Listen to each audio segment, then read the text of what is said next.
Detail చూద్దాం. మొదటి రోజు ఫిరాయింపు ఎమ్మెల్యేల విచారణ ముగిసింది. తెల్ల వెంకట్రావు, సంజయ్ పిటిషన్లపై విచారణ జరిగింది. శుక్రవారం పోచారం, అరికపూడి గాంధీ పిటిషన్లపై విచారించనున్నారు. అయితే 12, 13న మరోసారి స్పీకర్ విచారణ చేపట్టనున్నారు. అయితే మరో ఇద్దరు ఎమ్మెల్యేలు కడియం శ్రీహరి, దానం నాగేందర్ ఇంకా అఫిడవిట్లు దాఖలు చేయలేదు.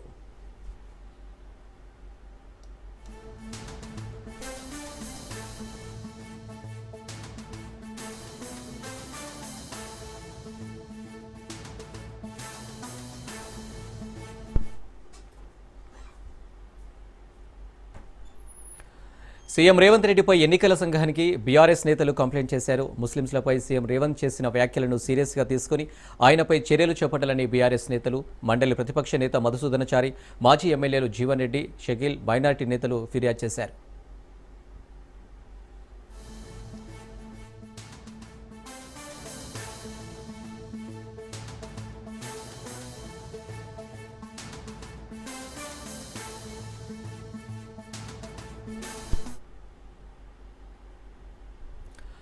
కాంగ్రెస్పై కేంద్ర మంత్రి బండి సంజయ్ కీలక వ్యాఖ్యలు చేశారు. ఎన్నికలు రాగానే ముస్లింల టోపీ పెట్టుకోవడం కాంగ్రెస్ నేతలకు అలవాటు అయిపోయిందని విమర్శించారు. ఎక్కడ ఎన్నికలు వచ్చినా ముస్లిం టోపీ పెట్టుకోవడం, పాకిస్తాన్ను పొగడతారని మండిపడ్డారు. తన వరకు వస్తే తలైన నరుక్కుంటా కానీ ముస్లిం టోపీ పెట్టుకోను అని ఓట్లు అడుక్కొని అని కీలక వ్యాఖ్యలు చేశారు. ఇటీవల వస్తున్న సర్వేలని బోగస్ అని కొట్టుపారేశారు. చేసిందే లేదు, వాళ్ళు పీకిందే లేదు, అందుకే వాళ్ళని పరిమితం చేసినాం. ఇవాళ మళ్ళీ ఏమని చేయాల పరిస్థితి? ఏనుగులు మింగటాడు పోయి పీరుగులు మింగటాడు వచ్చిండు. రేవంత్ రెడ్డి సార్ వచ్చిండు. ఏం చేసిండు? రాగానే 2500 రూపాయలు ఇస్తాడు. ఇచ్చిండా? తులం బంగారం ఇచ్చిండా? మీకు గొలుసుల బంగారం మెల్లంగా ఈ జూబ్లీస్ కాంగ్రెస్ వాడు గెలిచిండనుకో, ఆ ఎంఏం పార్టీలు అంత చేంజ్ ఛాన్సెస్ అందరూ కూడా అంత ఎత్తుకుపోతారు. ఎంఏం పార్టీలు తులం బంగారం ఇయ్యడానికి. ఎందుకంటే నేను ఒక మంత్రి చెప్పిండు, ఏం చెప్పింది తెలుసా? అప్పుడు ఇద్దామనుకుని మేము 50,000 కదా, ఇప్పుడు 1,00,000 రియాలిటీగా 1,00,000 రియాలిటీగా వాడు ఇచ్చుడు పక్కన పెట్టు. మీరు వాడు కాంగ్రెస్ వాడు గెలిస్తే మీకు ఉన్న బంగారం ముచ్చుకోపోతారు. వాళ్ళు 4,000 రూపాయలు ఆ పెన్షన్ ఇచ్చిర్రా అక్క? ఇచ్చిర్రా? ఇల్లు ఇచ్చిండ్రా? ఇలా ఏం ఇయ్యలే కానీ మళ్ళీ ఏం చేసిండు రేవంత్ రెడ్డి సార్? 100 రోజుల్లో ఇస్తాడు, ఒక్కటి ఇయ్యలే. ఇక మళ్ళీ ఏమన్నాడు? నేను రాగానే కేసీఆర్ సంగతి చెప్తే కేసీఆర్ కుటుంబాన్ని జైలు ఉంటాను పంపిండా? 1,00,000 కోట్ల అవినీతి అన్నాడు. ఎన్నికల ముందేమో 1,00,000 కోట్ల అవినీతి కాళేశ్వరంలో జరిగింది అని చెప్పి అన్నాడు. ఎవరన్నారు? రేవంత్ రెడ్డి సార్ అన్నాడు. మేమన్నా మా కిషన్ సార్ అన్నాడు, సిబిఐ ఎంక్వైరీకి మేము కేసు ఎంక్వైరీ చేస్తాము అన్నాడు. ఇలా 1,00,000 కోట్ల మీద విచారణ జరగాల లేదా? ఇలా అసెంబ్లీలో తీర్మానం ఏం రాసిందంటే, సిబిఐకి లేక ఏం రాసిందంటే, కాళేశ్వరం పేరు ఎట్లే మేడిగడ్డ మీద విచారణ జరపండి, దాని మీద 9,000 కోట్ల స్కామ్ మాత్రమే జరిగింది అంటాడు. నేను అంటున్న రేవంత్ రెడ్డి సార్ను, 1,00,000 కోట్ల స్కామ్ జరిగిందా? 9,000 కోట్ల స్కామ్ జరిగిందా? 1,00,000 కోట్ల మీద విచారణ జరపాలని లెటర్ రాస్తావా? 9,000 కోట్ల రూపాయల విచారణ జరపాలని రాస్తావా? ఇల్లు వాళ్ళ ఒకటే అన్నా. ఇటీవల మంత్రిగా ప్రమాణ స్వీకారం చేసిన అజారుద్దీన్ శుక్రవారం సచివాలయంలో బాధ్యతలు స్వీకరించే అవకాశం ఉంది. జీఏడీ అధికారులు ఆయన ఛాంబర్ సిద్ధం చేస్తున్నట్లు సమాచారం. ఈ నేపథ్యంలోనే హైదరాబాద్ సచివాలయాన్ని సందర్శించారు మంత్రి అజారుద్దీన్. ఈ సందర్భంగా సచివాలయంలోని పలువురు మంత్రుల ఛాంబర్లను పరిశీలించారు అజారుద్దీన్. ఇకపోతే అక్టోబర్ 31న మంత్రిగా ప్రమాణ చేసిన ఆయనకు మైనార్టీ సంక్షేమ, పబ్లిక్ ఎంటర్ప్రైజెస్ శాఖలను కేటాయించింది రేవంత్ సర్కార్.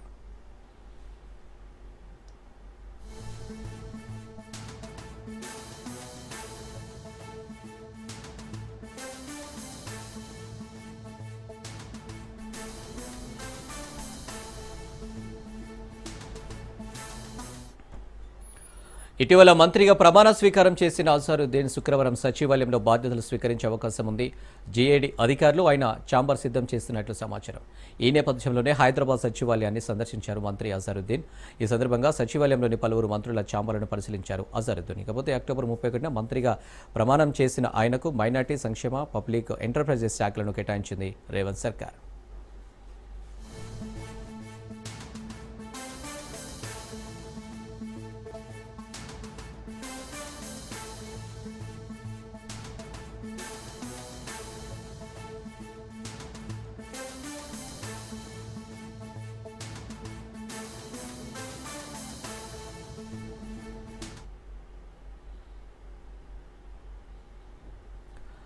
ఫీజు రియంబర్స్మెంట్ కోసం కాలేజీలు బంద్ చేసిన యాజమాన్యాలపై విద్యార్థులు తల్లిదండ్రులు బగ్గుమంటున్నారు. సర్కార్ ఇచ్చే ఫీజు రియంబర్స్మెంట్ ఎంత, తల్లిదండ్రులు కట్టే మిగతా ఫీజులు ఎంత అనే చర్చ మొదలైంది. కాలేజీలో చదువుతున్న పిల్లలందరికీ ఫీజు రియంబర్స్మెంట్ వర్తించదని, లక్షలు ఫీజు చెల్లిస్తున్నామని ప్రభుత్వం పేరు చెప్పి కాలేజీలు బంద్ చేయడం ఏంటనే ప్రశ్నలు పేరెంట్స్ నుంచి, స్టూడెంట్స్ నుంచి వస్తున్నాయి. అయితే ప్రభుత్వం రియంబర్స్మెంట్ ఇస్తలేదని, కాలేజీలు బంద్ చేస్తే చదువులు పాడైపోవా అనే భయాలు తల్లిదండ్రుల్లో, స్టూడెంట్స్లో వ్యక్తమవుతున్నాయి. ఇంటర్నల్ ఎగ్జామ్స్, సెమిస్టర్ ఎగ్జామ్స్ తరచూ వాయిదా పడటం, రిజల్ట్స్ ఆలస్యం అవడం, చదువులో క్వాలిటీ లేకపోవడంపై ఆందోళన నెలకొంది.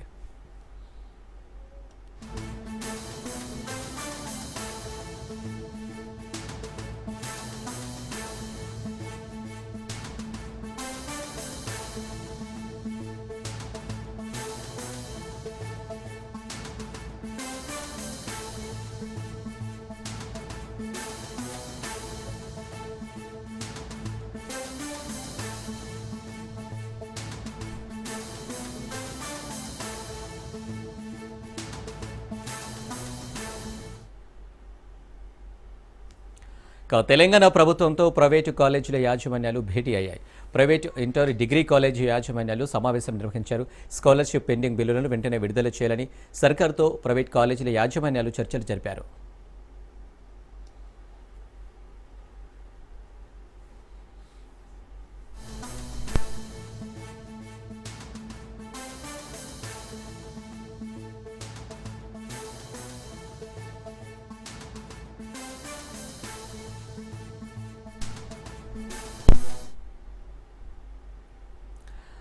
ఏపీలో గ్రామ సచివాలయాల పేరు మార్చుతూ సీఎం చంద్రబాబు కీలక నిర్ణయం తీసుకున్నారు. సచివాలయాలను ఇక నుంచి విజన్ యూనిట్స్గా పేరు మార్చుతున్నట్లు చంద్రబాబు ప్రకటించారు. ప్రజలకు మరింత పారదర్శకంగా సమగ్ర సేవలు అందించేలా విజన్ యూనిట్స్ పనిచేస్తాయని సీఎం చంద్రబాబు తెలిపారు. సెక్రటరియట్ దగ్గర నుంచి లాస్ట్ మైల్లో ఉండే గ్రామ సచివాలయం వరకు ఇప్పుడు దాని పేరు కూడా మనం మార్చుకుంటున్నాం. ఎందుకంటే విజన్ యూనిట్ కింద వాళ్ళందరూ కూడా ట్రాన్స్ఫార్మ్ చేయాల్సిన అవసరం ఉంది. అందుకే ఆ విజన్ యూనిట్ను కూడా మనం సమర్థవంతంగా ఉండే వాళ్ళందరినీ ఉపయోగించుకున్నాం. లైన్ డిపార్ట్మెంట్స్ ఉన్నాయి. ఇక్కడ సెక్రటరియట్ దగ్గర నుంచి లాస్ట్ మైల్లో ఉండే గ్రామ సచివాలయం వరకు ఇప్పుడు దాని పేరు కూడా మనం మార్చుకుంటున్నాం. ఎందుకంటే విజన్ యూనిట్ కింద వాళ్ళందరూ కూడా ట్రాన్స్ఫార్మ్ చేయాల్సిన అవసరం ఉంది. అందుకే ఆ విజన్ యూనిట్ను కూడా మనం సమర్థవంతంగా ఉండే వాళ్ళందరినీ ఉపయోగించుకున్నాం. లైన్ డిపార్ట్మెంట్స్ ఉన్నాయి.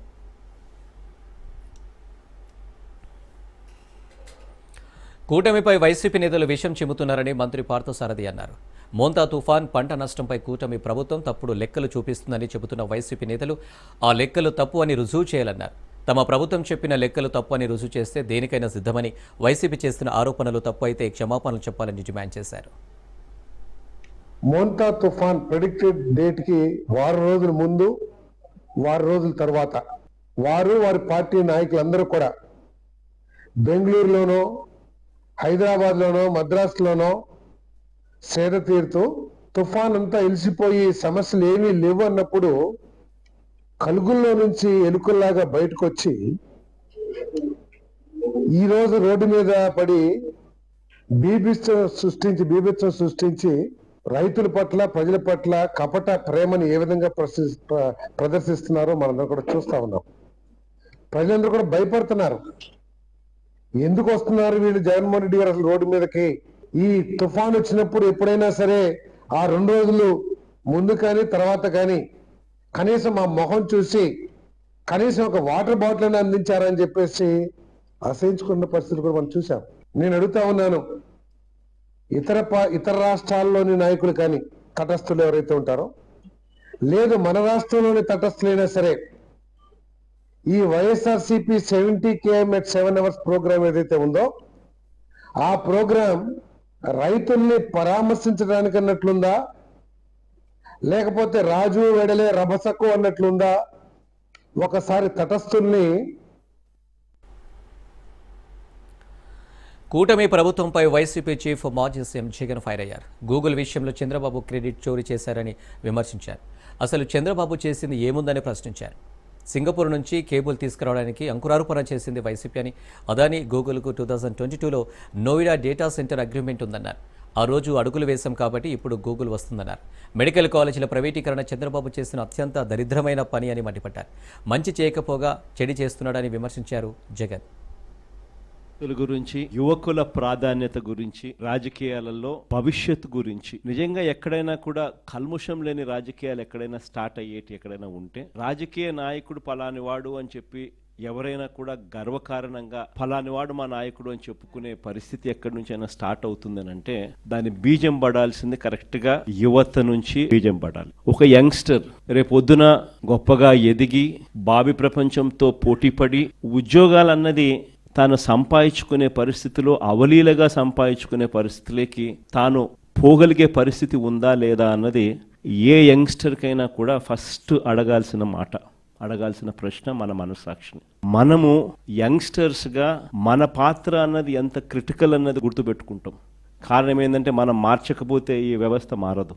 మనం మార్చడానికి అడుగులు ముందుకు వేస్తేనే ఈ వ్యవస్థ మారుతుంది. మనం చూసేసి ఉన్నట్టు వదిలేసినామనంటే ఈ వ్యవస్థ ఎప్పటికీ లాగానే. మొట్టమొదటిసారిగా అడుగులు పడింది నిజంగా మన టైంలో పడ్డాయని చెప్పి మాత్రం గర్వంగా. గూగుల్కి సంబంధించి క్లారిఫికేషన్ చంద్రబాబు నాయుడు అనే వ్యక్తి ఏ రకంగా క్రెడిట్ చోరీ చేస్తాడు అనేది కూడా చెప్పింటే, డేటా విశాఖపట్నంకు రావాలా కదా, వస్తేనే కదా డేటా సెంటర్ అనేది వచ్చేది. ఆ డేటా అనేది సింగపూర్ నుంచి కేబుల్ తీసుకొచ్చేదానికి అంకురార్పణ చేసింది వైఎస్ఆర్సీపీ ప్రభుత్వంలో జరిగింది. కాబట్టి వైఎస్ఆర్సీపీ ప్రభుత్వంలో 300 మెగావాట్లకు సంబంధించి డేటా సెంటర్కు శంకుస్థాపన చేశాం. అదానికి గూగుల్కు ఆ రోజుల్లోనే 2022లోనే నోయిడాలో గూగుల్తో కలిపి నోయిడాలో already data centre Adani already కట్టాడు. దానికి సంబంధించి శంకుస్థాపన 2023లో జరిగింది. తర్వాత సింగపూర్ గవర్నమెంట్కు 2020 శంకుస్థాపన చేసిన రోజే తర్వాత 3-4 నెలలకే 2022లోనే సింగపూర్ గవర్నమెంట్కి లేఖ కూడా రాసినాం. కేబుల్ అక్కడి నుంచి వచ్చేదానికి మాకు ఫెసిలిటేట్ చేయండి. అవన్నీ జరిగితే ఈరోజు గూగుల్ వస్తూ ఉన్నాం. డేటా సెంటర్లో అసలు కట్టాలి అని అంటే ఫస్ట్ డేటా రావడానికి కేబుల్ కావాలి కదా. మెడికల్ కాలేజీలో అన్నిటికన్నా నిజంగా చాలా అతి దరిద్రమైన పని చంద్రబాబు నాయుడు ఏదైనా చేస్తా ఉన్నాడంటే ఇది. నిజంగా అసలు మంచి చేయకపోతే చేయకపోయి కనీసం చెడు చేయడం అన్నదానికి మనకి ఇంతకన్నా దరిద్రం ఏదైనా ఉంటుందో నాకు అర్థం కాదు. కట్టిందిలా రాష్ట్రం ఏర్పడినప్పటి నుంచి ఇప్పటిదాకా 1923 1923 నుంచి 2019 దాకా అంటే మన ప్రభుత్వం వచ్చేదాకా రాష్ట్రంలో ఉన్న మొత్తం మెడికల్ కాలేజీలు ఎన్ని అంటే 12. గవర్నమెంట్ రంగంలో ఉన్న మొత్తం మెడికల్ కాలేజీలు ఈ 12 కాలేజీలకు చంద్రబాబు నాయుడు చేసింది 0. రాష్ట్రంలో ఉన్న మెడికల్ కాలేజీలు ఎన్ని అంటే గవర్నమెంట్ 12. చంద్రబాబు నాయుడు 12లో ఏమైనా ఒకటన్నా చేశాడంటే అది లే, ఒకటి చేయాలి. నిజంగా మెరుగైన ఉద్యోగాలు ఎక్కడొస్తాయి తెలుసా? సెల్ఫ్ ఎంప్లాయిడ్ సెక్షన్స్లో వస్తాయి ఉద్యోగాలు. ఇవన్నీ ఇంత కష్టపడితే మనం క్రియేట్ చేయగలిగినవి ఇంతే. సెల్ఫ్ ఎంప్లాయిడ్ సెక్షన్స్లో మనం గన ప్రమోట్ చేయగలిగితే క్రియేట్ చేయగలిగిన ఎంప్లాయ్మెంట్ ఒక విప్లవం. అన్నిటికన్నా ఇంకొకటి బిగ్గెస్ట్ ఏం తెలుసా? 62% ఆఫ్ ద పాపులేషన్ వ్యవసాయం మీద ఆధారపడ్డ పాపులేషన్. వ్యవసాయం ఒక్కటి గన కుదేలైపోతే 62% జనాభా ఉపాధి ఉండదు. చంద్రబాబు నాయుడు నోట్లో నుంచి వచ్చే మాటలు అయితే వ్యవసాయం అన్నది దండగా అనే మాటలు వస్తాయి. కానీ వ్యవసాయాన్ని పండగగా మార్చిన పరిపాలన ఎక్కడైనా జరిగింది అని అంటే మన ప్రభుత్వం. రాష్ట్రంలో రాక్షస పాలన చేస్తున్న చంద్రబాబు ప్రజలను తిరిగి కష్టాల్లోకి నెట్టేస్తున్నారని అన్నారు వైసీపీ నేత పేర్ని నాని. పెత్తందారి మనస్తత్వంతో ప్రజలకు విద్య వైద్యం దూరం చేస్తున్నారని అన్నారు. చంద్రబాబు కొడుకు లోకేష్ ఇష్టం వచ్చినట్టు మాట్లాడుతున్నారన్నారు. జగన్ పర్యటనకు వెళ్తే ఎవరి ప్రాణాలు తీయవద్దని లోకేష్ వెటకారంగా మాట్లాడుతున్నారు. మీ పర్యటనలో ఎంతమంది ప్రాణాలు కోల్పోయారు మీకు గుర్తు లేదా అని ప్రశ్నించారు.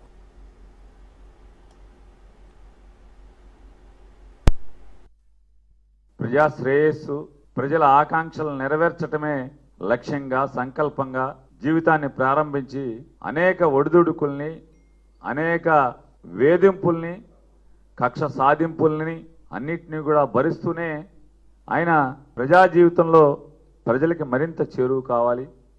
అసలు ప్రజల కోరికలేంటి, ప్రజల ఆశయాలేంటి, ప్రజల లక్ష్యాలేంటి, వారు పాలకుల నుంచి లేదా తమ ఎన్నుకున్న ప్రభుత్వాన్ని నుంచి ఏం ఆశిస్తున్నారు, ఏం కోరుకుంటున్నారు అనేటువంటి విషయాల్ని క్షుణ్ణంగా ప్రజలకు చేరువుగా చేరుకుని ప్రజలిచ్చిన అధికారం ద్వారా నెరవేర్చాలనేటువంటి గొప్ప సంకల్పంతో 8 సంవత్సరాల క్రితం ప్రజా సంకల్ప యాత్ర అని చెప్పని ఒక లక్ష్యంతో, ఒక సంకల్పంతో ఇదే రోజున ప్రారంభించి ఇప్పటికి 8 సంవత్సరాలు పూర్తవుతున్న సందర్భంగా దాన్ని ఒక అంత గొప్ప లక్ష్యంతో, సంకల్పంతో దాన్ని ప్రారంభించి 3648 కిలోమీటర్లు తన అడుగు వేసుకుంటూ ప్రయాణం చేసి 2516 గ్రామాల ద్వారా ప్రజల్ని పలకరిస్తూ ప్రజల యొక్క ఆలోచనల్ని, ప్రజల యొక్క మనసుని గుర్తెరిగి లేదా తెలుసుకుంటూ ముందుకు సాగుతూ ప్రజల నుంచి తనేం విన్నాడు, తనేం చేయబోతున్నాడు, దాన్ని ఎలా చేయబోతున్నాడు, ప్రభుత్వాల నుంచి వారు ఏమీ పొందలేకపోయేటువంటి విషయాల్ని ప్రజల మనసులో కూరుకొని చరిత్రలోనే మొదటిసారిగా 175 నియోజకవర్గాల్లో 151 నియోజకవర్గాల్లో విజయాన్ని సాధించి తద్వారా ఇచ్చిన ప్రతి హామీని 100 రోజుల్లోపు పూర్తి చేయటమే కాకుండా చెప్పని అనేక విషయాలను కూడా కదరా ప్రజల కోరుకున్నటువంటి ప్రభుత్వం. Welcome back. బీఆర్ నాయుడుపై టీటీడీ మాజీ చైర్మన్ భూమన కరుణాకర్ రెడ్డి ఫైర్ అయ్యారు. బీఆర్ నాయుడు ఏడాది పాలన అసమర్థుని జీవన యాత్రలాగా అమోఘంగా ఉందని ఆయన విమర్శించారు. చేతలకు చెల్లుచీటి, కోతలకు ధనుష్కోటి, కన్యాశుల్కం గిరీశంకు తలదన్నే విధంగా కోతలు కోస్తున్నారని ఆయన మండిపడ్డారు. వైకుంఠ ఏకాదశి పర్వదినాన జరిగినటువంటి తొక్కిసలాటలో 6 మంది భక్తులు చనిపోయినారు. దాదాపు 50 మందికి పైగా క్షతగాత్రులు కూడా అయినారు.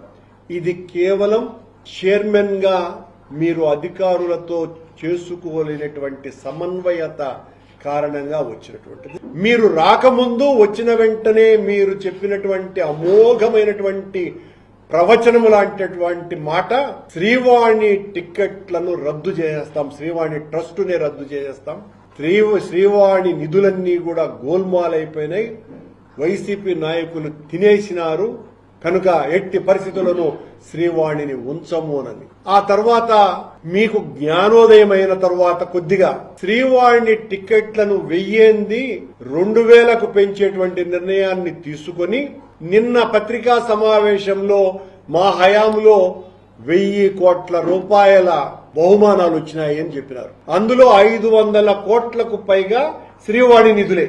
శ్రీవాణి నిధులు ఏదైతే మీరు అబ్జెక్ట్ చేసినారో, దేన్నైతే మీరు తీవ్రంగా ద్వేషించి ప్రతిఘటించినారో ఆ శ్రీవాణి నిధుల వాళ్ళనే మీరు నిన్న గొప్పలు చెప్పుకున్నారు. దేవుడికి ఇచ్చేటువంటి బహుమానాలు నా ద్వారా జరగాల, మీకు అది అధికారులు మీరెందు తీసుకునేది అని ఆ రకంగా చరిత్రలో మొట్టమొదటిసారిగా అధికారుల చేతుల నుంచి కాకుండా మొత్తం అన్ని మీ చేతుల గుండానే ఇతరులు ఇచ్చేటువంటి ధనాన్ని తీసుకొని నా హయాంలో ఇన్ని ఇచ్చినారు అనేటువంటి గొప్పలే. మీరు తీసుకున్నటువంటి నిర్ణయం వలన భక్తులకు ఒరిగినటువంటి ప్రయోజనం ఒక్కటంటే ఒక్కటి కూడా లేదు అన్నటువంటి విషయం అందరికీ తెలుసు.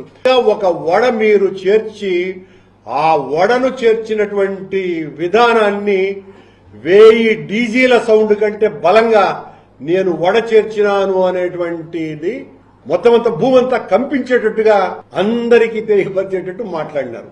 ఏమి చేసినారు అంటే చిన్న వడ ఒకటి చేర్చినారు, అది కూడా మొత్తం భక్తులకి అందరికీ కూడా అందటము లేదు అన్నటువంటి విషయం కూడా ఆ కంప్లైంట్ కూడా ఉంది. ఏపీలో సబ్ రిజిస్టర్ ఆఫీసుల్లో 2వ రోజు ఏసీబీ సోదాలు జరిగాయి. అర్ధరాత్రి వరకు చేపట్టిన తనిఖీలో 12 కార్యాలయాల్లో అక్రమాలను అధికారులు గుర్తించారు. రాష్ట్ర వ్యాప్తంగా ఒకేసారి 120కి పైగా ప్రాంతాల్లో ఏసీబీ సోదాలు జరుగుతుండడం కలకలం రేపుతుంది. విశాఖ, అన్నమయ్య, కోనసీమ, ఏలూరుతో పాటు పలు జిల్లాల్లో ఏసీబీ దాడులు జరిగాయి. రిజిస్ట్రేషన్ పత్రాలు, రికార్డులు పరిశీలించారు అధికారులు. అనుమానాస్పద ఫైలు స్వాధీనం చేసుకున్నారు. లంచం, అక్రమ రిజిస్ట్రేషన్పై ఫిర్యాదులు రావడంతో సంబంధిత సిబ్బందిని ఏసీబీ అధికారులు ప్రశ్నించారు.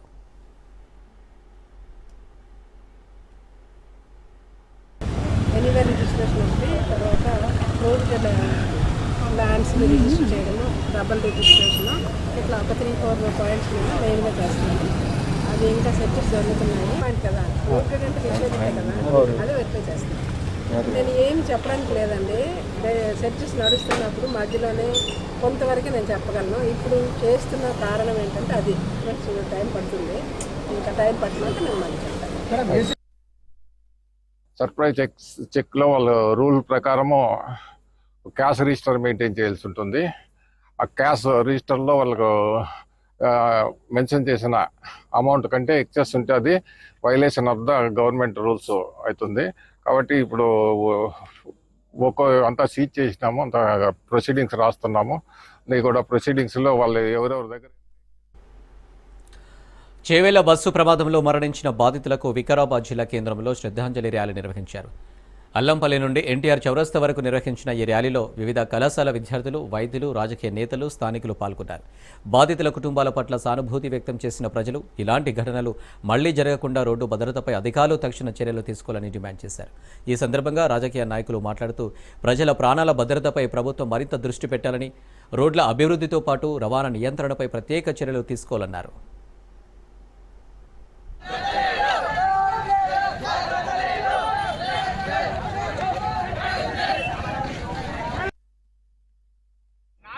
సార్లు జరిగింది ఈ యాక్సిడెంట్ అనేది. ప్రజానాయకులలో ఏ మాత్రం చిన్న కదలిక కూడా లేదు. వీళ్ళు అనుకుంటారు మనం ఎలక్షన్స్ అప్పుడు వికారాబాద్ లో ఉండి ఎలక్షన్స్ లో ఓటు ఎప్పించుకొని బంజారాహిల్స్ లో పోతాం, వికారాబాద్ రోడ్లు అవసరం లేదు అని, మళ్ళీ గెలుస్తామా గెలవమా తెలియదు, 5 ఏళ్లలో దోచిన వరకు దోచుకొని వెళ్ళిపోవచ్చు వికారాబాద్ నుంచి అనుకుంటున్నారు. కానీ ప్రజలలో ఒక అవేర్నెస్ వచ్చింది, ఇది ఇంతటితో ఆగదు, ఈ రోడ్లు ఇప్పటికైనా స్టార్ట్ చేయాలి. ఒక్కొక్కరు చనిపోవడం, దాదాపుగా 400 మంది చనిపోయినా మీ లోపల స్పందన లేదు. 24 మంది చనిపోయినా కనీసం చనిపోయిన వాళ్ళకి ఒక అంబులెన్స్ ప్రొవైడ్ చేసేలేని సిచ్యువేషన్ లో ఉంది. ఏ గవర్నమెంట్ అయినా, గవర్నమెంట్ మారుతుంది, ప్రజల పరిస్థితులు మారతలేవు. మీరు అనుకుంటున్నారు మేము మళ్ళా ఎలక్షన్ వచ్చేంత వరకు మాకు ఏం జరగదు అని. ఇట్లాంటి పొజిషనే కంటిన్యూ అయితే ముఖ్యమంత్రి గారు గుర్తుపెట్టుకోవాలా, మేము వికారాబాద్ రోడ్ లో కాదు మీ ఇంటి రోడ్ ని ముట్టడిస్తాం, మీ ఇంటిని ముట్టడించి మా రోడ్లను మేము సాధించుకుంటాం. మేము వెనుకకు తగ్గేది లేదు. మీరు ఇప్పుడైనా ఇమ్మీడియట్ గా రోడ్లు స్టార్ట్ చేయాలని. భారత మాజీ క్రికెటర్లు సురేష్ రైనా, శిఖర్ ధావన్కు ఈడీ భారీ షాక్ ఇచ్చింది. ఆన్లైన్ బెట్టింగ్ ప్లాట్ఫామ్లకు సంబంధించిన మనీ లాండరింగ్ కేసులో వారిద్దరికి చెందిన 11.14 కోట్ల విలువైన ఆస్తులను అటాచ్ చేసింది. ఈ మేరకు ఈడీ అధికారులు ఒక ప్రకటన విడుదల చేశారు. చట్టవిరుద్ధమైన ఆఫ్షోర్ బెట్టింగ్ ప్లాట్ఫామ్, దాని అనుబంధ బ్రాండ్లపై కొనసాగుతున్న విచారణలో భాగంగా ఈ చర్యలు తీసుకున్నట్టు అధికారులు తెలిపారు.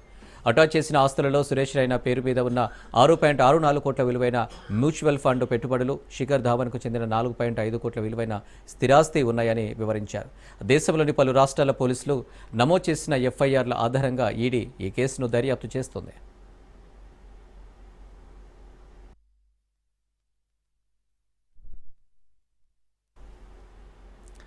బీహార్లో తొలి దశ ఎన్నికల పోలింగ్ ముగిసింది. సాయంత్రం 5 గంటల వరకు 60.13% పోలింగ్ నమోదైంది.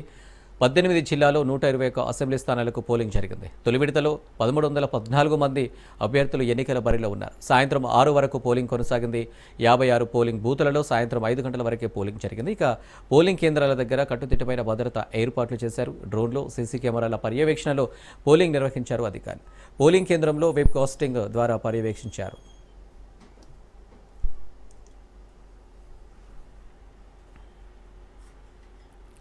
తొలిసారి వన్డే ప్రపంచ కప్ను నెగ్గిన భారత మహిళా జట్టుతో ప్రధాని మోడీ ప్రత్యేకంగా భేటీ అయ్యారు.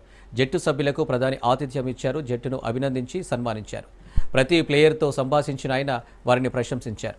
ఫైనల్ బంతిని హర్మన్ జేబులో వేసుకోవడం గురించి చర్చించారు. అదృష్టవశాత్తు బంతి తన దగ్గరకు వచ్చిందని, దాన్ని తన దగ్గరే పెట్టుకున్నానని హర్మన్ చెప్పింది. హర్లిన్ డియోల్ 2021లో ఇంగ్లాండ్పై అందుకున్న అద్భుత క్యాచ్ను కూడా ప్రధాని గుర్తు చేశారు. ఆ సంభాషణ వీడియోను ప్రధాని తన సోషల్ మీడియా ఖాతాలో పోస్ట్ చేశారు.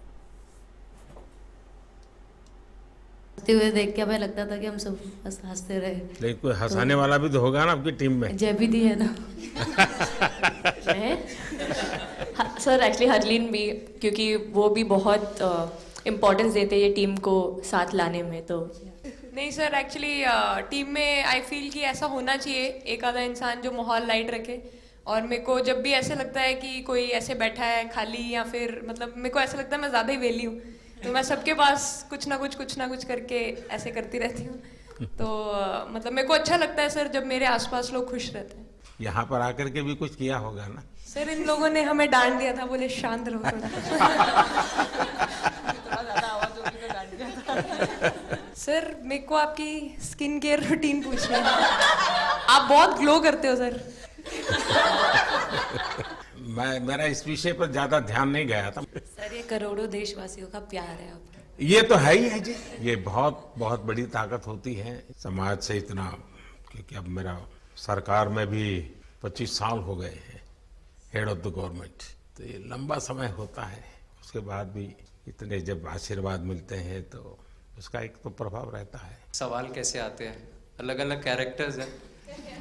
2 साल हो गए इनका हेड कोच बनाऊं, बाल सफेद हो गए मेरे। सर एक स्टोरी बताना चाहूँगा। एक किस्सा, हम जून में इंग्लैंड में थे, तो वहाँ पे हम किंग चार्ल्स से मिले, पर वहाँ पे प्रोटोकॉल था 20 जनों का ही। तो जो सपोर्ट स्टाफ है तो वो आ नहीं पाए, सारे प्लेयर्स थे और 3 स्किल्ड कोचेस लेके गए। तो मैंने अपने सपोर्ट स्टाफ को कहा कि I am extremely sorry but protocol 20 लोगों का ही है। तो उन्होंने जैसे थोड़ा सा मैनिफेस्ट किया, मैं बोला ठीक है, ये फ़ोटोग्राफ नहीं चाहिए हमें 4 नवंबर को या 5 नवंबर को मोदी जी के साथ फोटोग्राफ चाहिए, आज वो दिन है। तो जैसे मैनिफेस्ट। దేశీయ స్టాక్ మార్కెట్ సూచీలు నష్టాల్లో మూశాయి. ఉదయం లాభాలు ప్రారంభమైన సూచీలు తర్వాత నష్టాల బాట పట్టాయి. ముఖ్యంగా మెటల్, పవర్, రియాలిటీ, మీడియా రంగాల్లో అమ్మకాల కారణంగా సూచీలు ఒత్తిడి ఎదుర్కొన్నాయి. సెన్సెక్స్ 148 పాయింట్లు నష్టపోయి 83,311 వద్ద మూసింది. నిఫ్టీ 87,000 పాయింట్ల మేర క్షీణించి 25,509 వద్ద స్థిరపడింది. Power grid, eternal, BEL, Bajaj finance, ICICI bank, Titan షేర్లు ప్రధానంగా నష్టపోయాయి. Asian paints, Reliance, Mahindra and Mahindra, UltraTech cement, TCS, Maruti షేర్లు లాభపడ్డాయి.